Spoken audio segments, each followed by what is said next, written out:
Hello, this is Dawn Moore at Allegiance Title Company. In our most recent video, we discussed the misconception that many agents have about what they refer to as contingent offers. Too many listing agents advertise that the seller will not accept an offer contingent on sale of other property. Yet they allow that same seller to accept an offer subject to third-party financing for credit approval. I submit to you that sale of other property is built in the third-party financing addendum for credit approval. Let me explain. Credit approval is based on buyer's assets.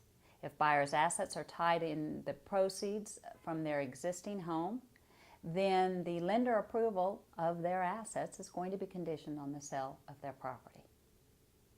The key is not simply to state that you will not accept an offer contingent on sale of other property, but rather when you receive the offer you ask, does the buyer need to sell their home to buy this one? At the end of that video discussing that misconception, I suggested to you there may be benefits to the seller for accepting the addendum for sale of other property, and let me explain.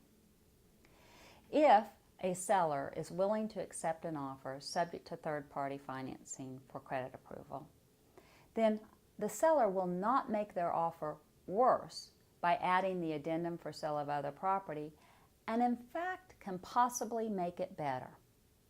Here's how. Make the contingency date under the sale of other property addendum match the date for credit approval. That means the contingency expires at the same time the contingency for credit approval expires. But more importantly, prior to credit approval, seller can continue to show the property for backups. And if he accepts a backup under the addendum for sale of other property, he can force the buyer either to waive the specific contingency or terminate the contract, thus allowing him to put the backup in a primary. The contingency for third-party financing addendum does not have the same provision. Without the addendum for sale of other property, the seller has no vehicle to move the backup into a primary position, but rather, under the third-party financing addendum, simply has to allow the primary to terminate of its own terms. In this market, I see backup contracts coming in at higher prices than the primary contract. So the seller would love the opportunity to exercise what you call a kick-out. Of course, I explained to you it's really the buyer's choice.